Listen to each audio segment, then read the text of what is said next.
Good morning. I'm Elisa Z. You're listening to the Sunday edition. A couple of my very dear buddies are here in the studio with me today, and it's not every day that I get to say that about people who I do actually know, not just from Facebook or not just from exchanging emails.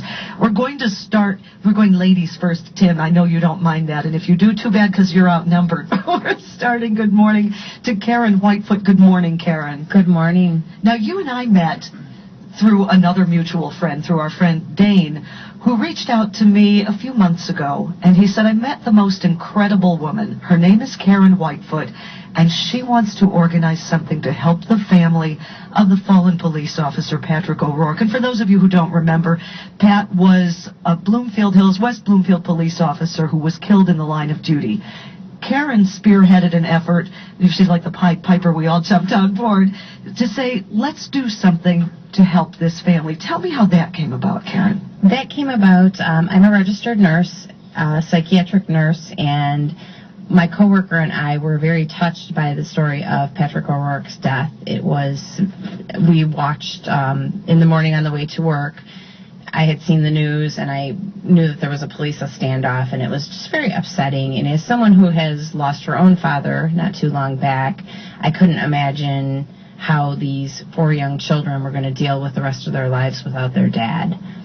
So my coworker, a fellow nurse, and I were talking about things that help people to deal with losses, things that what this poor family could possibly need, or what we could do to help. And I'm a horse owner, and I became involved with my own child with handicap and therapeutic riding, horseback riding. So I know the power and the magic of horses. If you can talk a little bit about the specifics, because I've met your beautiful daughter, Hannah, and I've seen her in action with the horse, even as she led my own daughter along in the horse.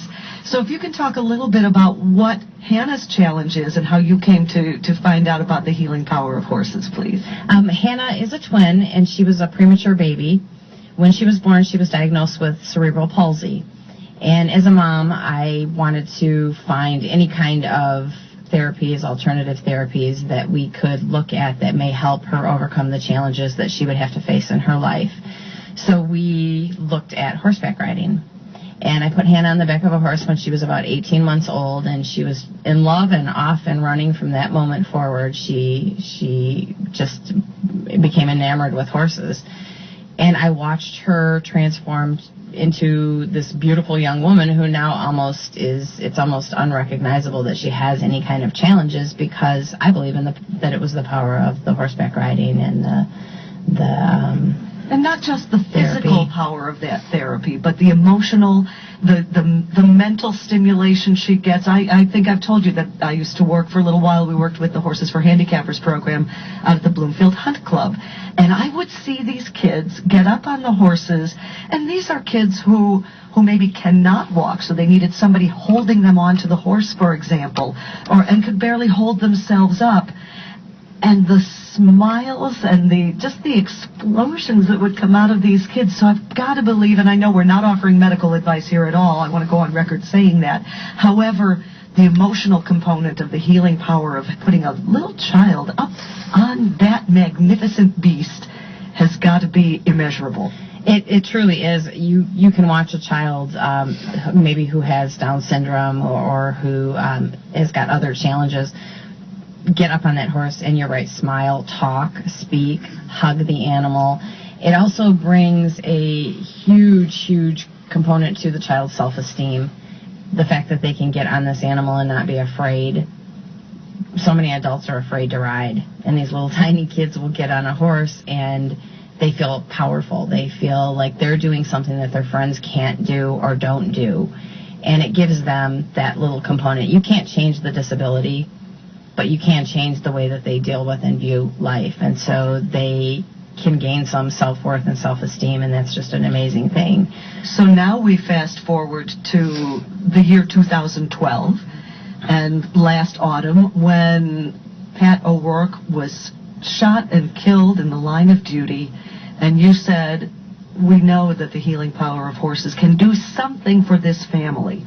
What happened next?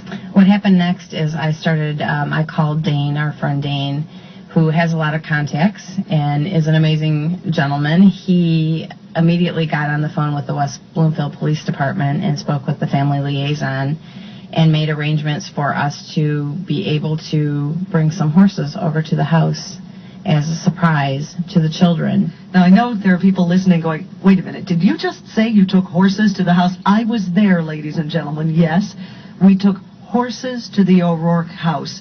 And tell us, please, I was there so I know, but you tell the folks who weren't there what kind of impact this had on the children and on the adults as well. We started out with, an idea, and as Elisa said, it went from one person to the next to the next. Everyone picked up a thread, and we were able to weave this amazing, beautiful blanket of comfort for this family. Each person brought something to the event. The children did not know we were coming. Mom knew we were coming, and we knocked on the door with 2 horses. And the kids came out just completely shocked, surprised, amazed, scared. We offered this family an afternoon, a number of hours, without grief. They were so surprised to see us and so thrilled that the kids laughed, the kids smiled. Even Grandma got on the horse. She smiled, she laughed. It was just a beautiful, beautiful thing to watch, and it was amazing for all of us volunteers too. I think we got just as much out of it. That's part of the point as well. We all know when we give, we receive way more than we're putting out. It's difficult to explain because, thank God, most people have never experienced that kind of trauma. But to be able to give the gift of just a fleeting moment of nobody pulling on them, nobody trying to say, okay, what are you going to do next? Where are we going? Can you believe this happened? We didn't even really talk about it. I did with Pat's dad because he wanted to talk. But if somebody didn't want to talk about their loss, they didn't have to. The kids could just be kids for a couple of hours, which up until eight weeks back from that moment, they hadn't been able to do that even for an instant, had they?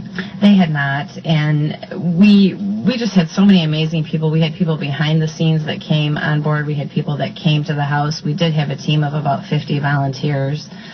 We had Tim Scarberry from Windwalker Farms came with his trick horse and did some amazing stuff. The horses, by the way, wore party hats. They wore birthday party hats, too. Because it happened to be their daughter's birthday. Yes. Which was another added thing that we did not know at the time we planned this, so it ended up being a surprise birthday party. When you left that day, all right, it was magnificent. The weather magnificently cooperated for a November day in Michigan because one never knows. I know you left there thinking the same thing a lot of the other volunteers were thinking. This isn't the end of something. This is the beginning of something. We did feel like we wanted to continue doing this. We felt, I really can't even begin to tell you the feeling that all of us had planning the event. When Tim pulled the trailer up and the horses came out, we were just overcome by emotion. Just the fact that we were able to bring this to the family, this party, this few hours of escape from their sadness. And we knew we wanted to do it again. We knew that this was something that we wanted to continue, all of us wanted to continue to be able to offer to other children, other families, other people that need some smiles. What you had called it back then, I remember, Karen, you said this isn't a fundraiser, it's a spirit raiser. It was a spirit raiser. It truly was for all of us. And there are a lot of folks, a lot of organizations in need of spirit lifting. So what is now in the formation process, there's an actual organization applying for nonprofit status, Horses Heal Hearts of Michigan. We call ourselves Horses Heal Hearts of Michigan, and that's what we want to do. We want to bring horses to just to people, to bring a smile, to bring some happiness. We want to be able to go to children's clinics, to some schools, some places where people don't maybe necessarily have the opportunity to see horses, to be able to ride a horse. We would like to maybe work with women and children that are dealing with substance abuse issues and bring horses to their families. We feel like we have endless opportunities. When I tell people about Horses Heal Hearts of Michigan, even as I say it, and I'm involved, even as I say it, I feel like, this must sound really crazy to some people. Well, yes, well, we took horses 6-8 to work in Amy's house, and we surprised the kids and had a birthday party for 20 people. And yes, we brought horses to, and I just say, well, because yes, this is what we did, and Horses Heal Hearts of Michigan is going to continue these horse parties to raise the spirits of kids across southeastern Michigan and maybe at some point beyond. I know how crazy that sounds. You know how crazy that sounds. What kind of reaction do you get from people outside the horse world who say, Karen, I mean, God love you, you're amazing, but you're nuts? What do you say to them?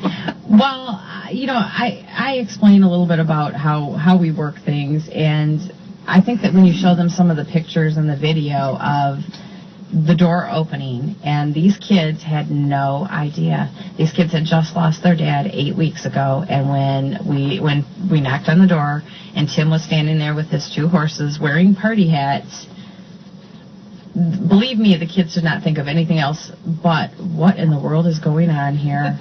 How did this happen? And where did these horses come from? And sometimes most people, unfortunately, have experienced grief. And I think that when you've gone through any type of grief, you know that if you can have a reprieve from that for any moment, it allows you to go on to the next. And sometimes that's all you're doing is going from 1 minute to the next minute. And if you can have a smile in there, if you can bring a smile to a kid or to an adult during that horrible time, then I think you really did something. Do you remember what it was that Amy said when she posted that picture with a little bit of the sun peeking through the clouds that day? She made a comment. She thought that Patrick was shining down on her. And we all felt his spirit with us, moving us to bring this party to his family. The day was very overcast. It was very cold. It was very cloudy. We showed up, knocked on the door, and when Amy got on the horse with her daughter, the clouds parted and the sun came out. And it truly was a very goosebump kind of moment that we had. It really was. And people can see pictures of this party if they go to the Horses Heal Hearts of Michigan Facebook page. We do have a Facebook page. We do have some things coming up. We are going to try to obtain our nonprofit status and be able to bring this to a lot more people is what we want to do. We want to not drop what we've started. Exactly. So we do have some fundraisers coming up. We're going to be at JD's Key Club on March 29th. And that's where? That is in downtown Pontiac. It's a dueling piano bar, which if you have not been there is a lot of fun. Yes, JD's Key Club, March 29th, Friday night. Yep, we'll be there. Wear your cowgirl and cowboy best. We're going to have a fun night. We're going to try and raise some money. We're going to try and laugh and smile and have a good time. We're good at that. Yes, we are. We definitely are. Karen, before we excuse you and let the boy come in and talk, is there anything you want to add about Horses Heal Hearts of Michigan that we haven't already touched upon? I just want to invite anyone to please check our Facebook page out. We do have a Facebook page, and if anyone wants to volunteer, if anyone wants to come on board, if anyone thinks that they might want to visit or get involved, to please contact us via our Facebook site. We are hopefully going to have a website soon. Just, call us, come by, come see us, come on board, and we'd love to have you. Horses Heal Hearts of Michigan. As we say, healing hearts one giddy up at a time, right? Exactly. Karen Whitefoot, thank you so much for spending the morning with us. Thank you so much for having me. Once again, I'm Elisa Z. You're listening to the Sunday edition. Kenny, and more Kenny. Hey, this is Kenny Chesney. Kenny, Henry Church, Eli Young Band, and Casey Musgrave. August 17th, Ford Field. Want to go to the show? Win yours on the free ticket station. 99.5 WYCD. Good morning, I'm Elisa Z. You're still listening, thank you very much, to the Sunday edition. And we're still talking about horses and their magic. And to that end, I'm joined by Tim Scarberry, Windwalker Farms. You're out in Fenton, is that right? Is that where your place is? Yes, ma'am. Oh, I'm a ma'am. I like that. See, I love these gentlemen. They call me ma'am. And it's not an age thing because I'm not that much older than you are, I'm sure. But, Tim, we were talking about the party that we all did together for Officer O'Rourke's family, for Amy and the kids and Pat's parents and Amy's parents. the horses obviously played an integral role in the success of that party.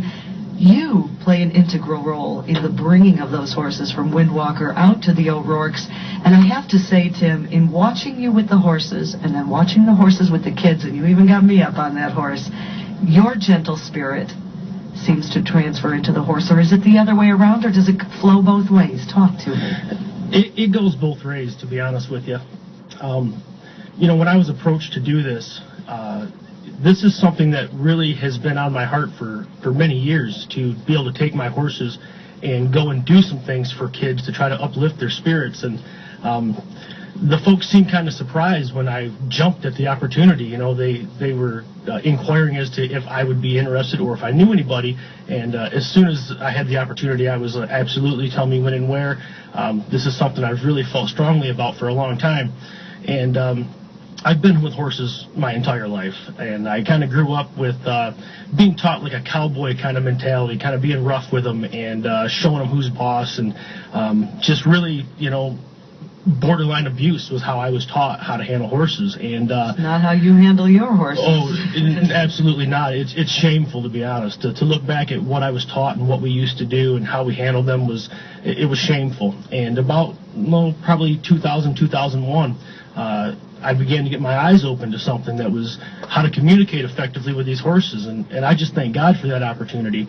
And when I got these horses to a point where I could go and basically do anything that I wanted to expose these horses to, they put their faith and their trust in me, and I can take them into a crowd of people and rest assured that nobody's going to have to there's going to be no injury. There's going to be the horses aren't going to become distracted or nervous. As long as I'm there calling the shots, they really pay attention to me, and it really works quite well. And that's critical. We're talking about taking horses out to children, as you did out at the O'Rourke's house. We're talking about taking them to hospital patients who are able to leave the hospital ward and come out, to have these kids come out, children of parents with abuse issues, children who are in need of some comfort and some calm. And people don't necessarily always think about horses as comfort and calm. But again, I saw you in action with those horses, and there was such a peace, and I don't know if I can explain enough how much it took to actually get me up on there in my head. But you, I'm worse than any of the kids. You were calm. You kept the horse calm. You handled me well. You talked to me the whole time. But with Horses Heal Hearts of Michigan, when you bring these horses out, it's imperative, obviously, that these horses are only there for the joy and the spirit of these children, and you can ensure that, can't you? Yes, we can. And I wouldn't bring a horse out that's unprepared. The horses that we bring have gone through our program. We've taught them everything that we're looking to, and they've proven themselves many, many, many times over before they ever leave the farm. I would never take a question mark, anywhere. What I would do is introduce a horse to maybe like a parade or something like that first. Now, Scrappy, the younger horse that we did take to the O'Rourke's, now that was his first time actually away from the farm. Really? But he had proven himself so many times over back at the farm and with many other people, so I felt good about that. But normally I would take a horse and ride some parades and some things like that and just make sure that they're ready. This was just a situation where it was kind of short notice. We had to do something. I knew my horse would perform well, and he certainly did not. And actually, he's Top Secret was the other horse that was there, and he's kind of my mainstay. I take him everywhere, and I'm so proud of him. But Top Secret, or Scrappy rather, seems to be the horse that's gotten the more buzz from the kids and the folks that day. They really seem excited about him, so he really, I'm very proud of him as well. Well, and both horses, Top Secret and Scrappy, they wore party hats. They took their time with the kids. I was amazed. It was Top Secret you took up and down the stairs? Yes. That was something I could never imagine. Explain what you did, please, because that probably sounded pretty odd as well. Well, I was training a horse for some folks about probably 5 years ago, and they were watching what I do and some of the obstacles that I have at the farm, and they had some connections with the county fair, and they thought it would be cool if I could bring the show and go to the fair and be able to show people what we could do. And I had already had an idea of building this obstacle trailer. And so when they approached me to come and do these demonstrations, that was all it took to launch me into full action on building this obstacle trailer and going and doing these shows. And they had us there for 2 years. And then I've traveled, I won't say all over the country, but from here to Tennessee and back. I've been up and down all over the place, the Kentucky Horse Park, Tennessee Walking Horse Celebrations. I mean, we've really gotten to go do some pretty cool stuff. And what I've essentially done is I've built a horse trailer that can house the horses and transport them, but I've built basically a set of stairs to take me to the roof. And when I ride up there, my horse's feet are 11 feet off the ground. And what I do when I get up there, I ride to the roof of the trailer. I then stand up in my saddle, and then I crack a Australian stock whip. And what I do is through this is to show the level of trust that I have in that horse, but also that they have in me. Because if anything goes wrong at that point, we're both in dire straits. You're both toast. Yeah, it could certainly go bad. And people think I'm kind of a maniac for doing it.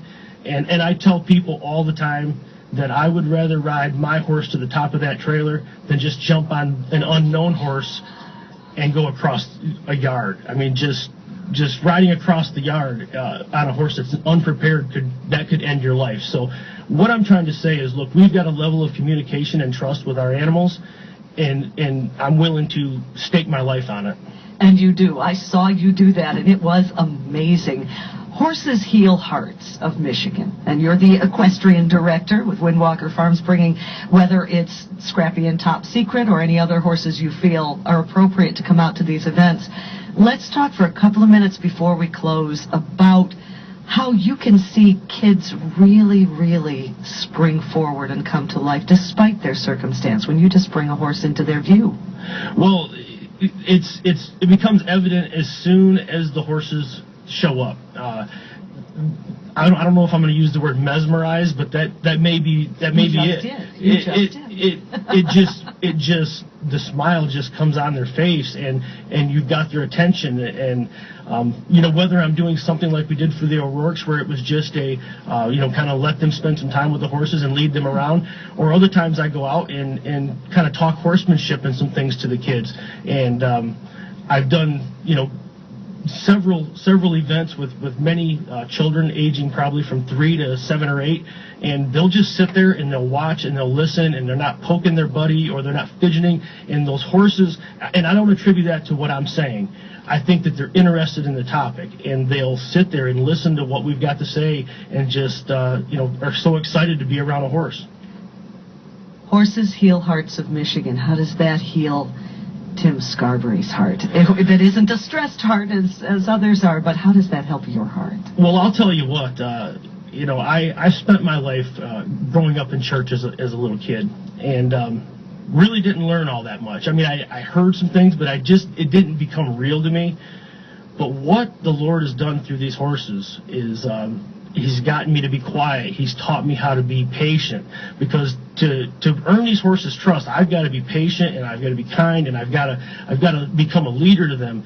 And the other thing is that when my horses make a mistake or mess up, do I want to come crashing down hard on them, or do I want to offer them some grace? And I try to treat them the way that I hope my Lord and Savior will treat me when I fall short. So. And I can't think of a better way to say, God bless, have a beautiful rest of your day, and thank you for being with us, Tim. Thanks for the opportunity. Once again, I'm Elisa Z. You're listening to the Sunday Edition. Doing Detroit proud. This is Detroit's free, always on radio.com, 99.5.